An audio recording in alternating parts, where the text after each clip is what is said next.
Hello everybody, this is Dr. Ariella coming to you again to talk about sex. That's a kind of an old joke.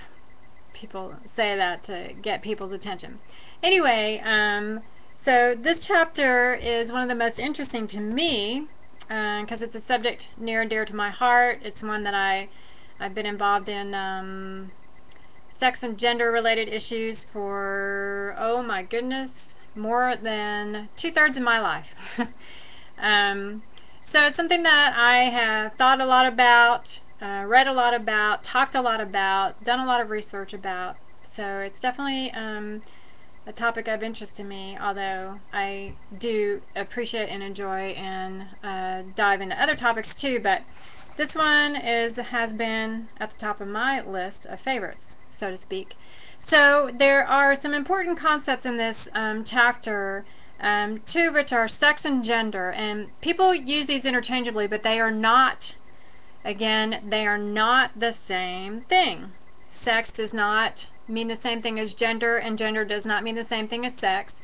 And so if you hear someone say, "What's your gender?" or if you hear someone, "Do you want to know the gender of your baby?" or if you hear of someone, or you see someone on a, if you have a question on a form that says gender, none of those are correct.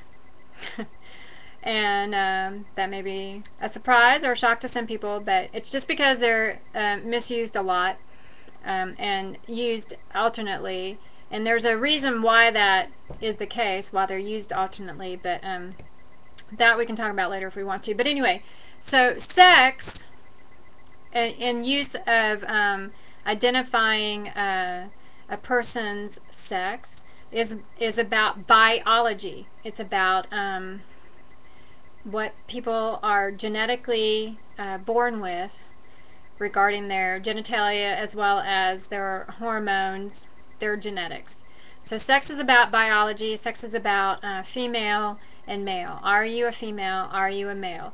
There are other topics that you can get into later in a different kind of class about, you know, is there, what about trisexuals? What about, you know, other classes? And those are also important, but for the purposes of this class, this discussion, we're just going to be talking about what sex is, and then you can explore that, you know, in all of its infinite variety in another class. Anyway, for our purposes, sex is about, are you female? Do you have the genitalia, the breasts, those sorts of things, the hormones, or are you male?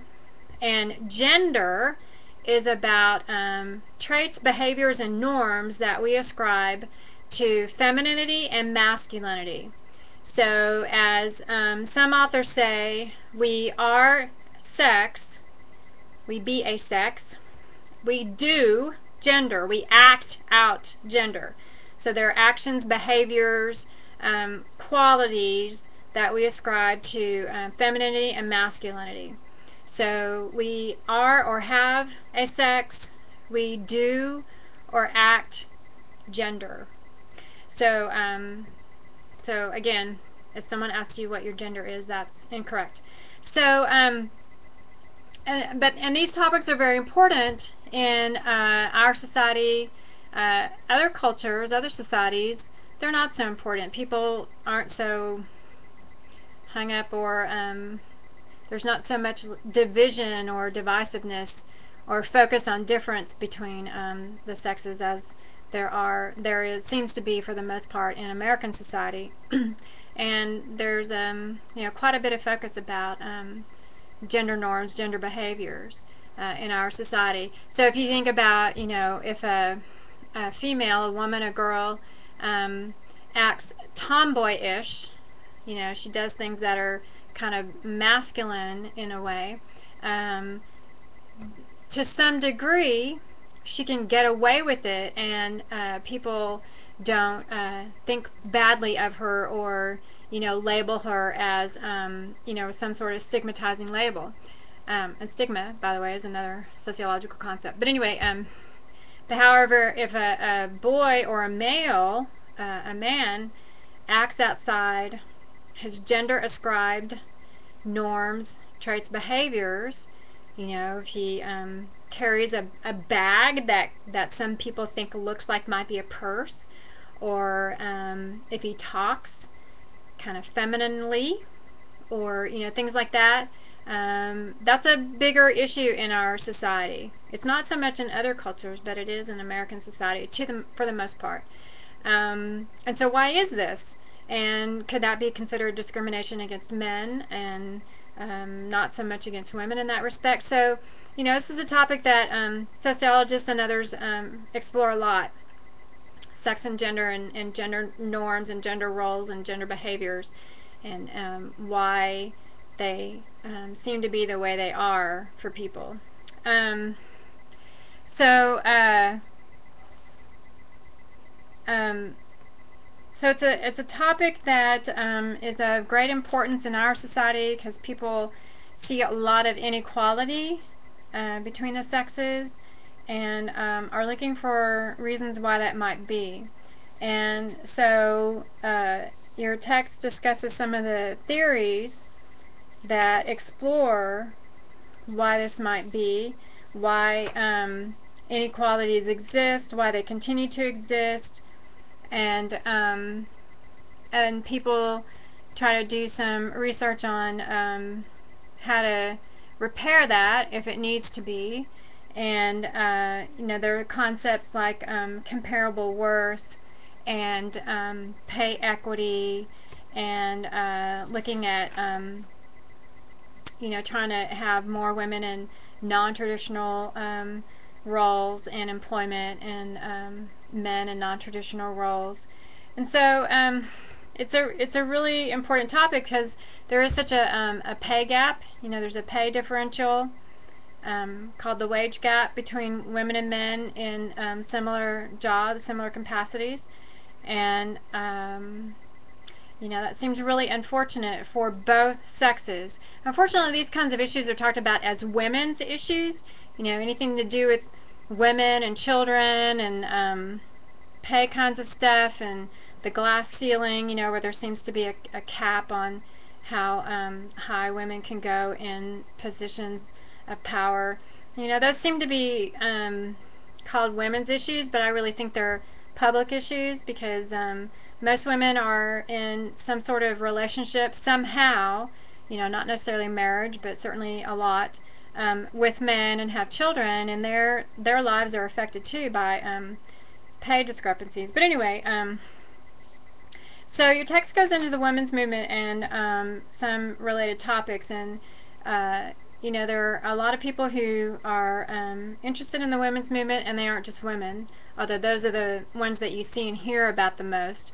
But there are, quite a few men who are interested in it. If you read Michael Kimmer, Kimmer, he has a book called Men's Voices, and they are memos, letters, written legal decisions, things like that, that men have said or written in support of women's equality.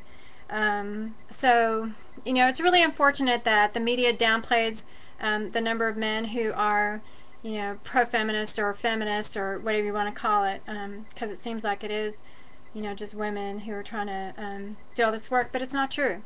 So anyway, there's a lot of discussion in our society, a lot of research about women and why so many women are in poverty, and gender-based violence, another topic that I have done quite a bit of work and research in, domestic violence. And so there's a lot of discussion, research, examining that topic, trying to see why it occurs so often and so widely in our societies.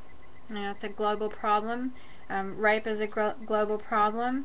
And so sociologists, among others, study these topics to try to understand them. So applying the different theories, structural functionalist, conflict theory, and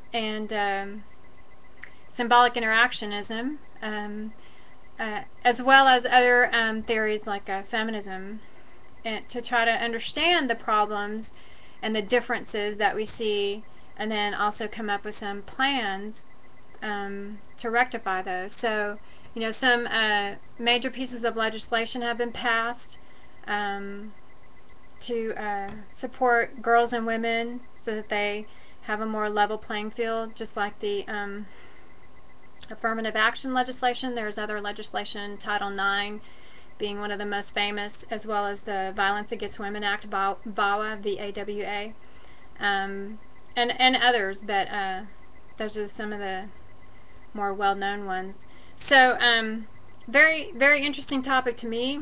I'm a woman. I tend to be interested in what's going on in my world, and why it is that there are so many major differences in things like pay between women and men, even though to a large degree we have a lot of similarities. So here's a critical thinking question for you. What is it that women absolutely cannot do, that no woman can do on the planet, that men can? And conversely, what is it that men absolutely cannot do that women can? So looking at all of women and all of men, think about what things that women can do that men absolutely cannot do, and what things that men can do that women absolutely cannot do. And I think you might be surprised at how few things there are in each of those categories. And when you come up with that, what I think would be a very short list, then I think you would see that there are a lot more similarities between the sexes than there are differences. So, if you have anything to share about that, feel free to. Thank you for your time and attention.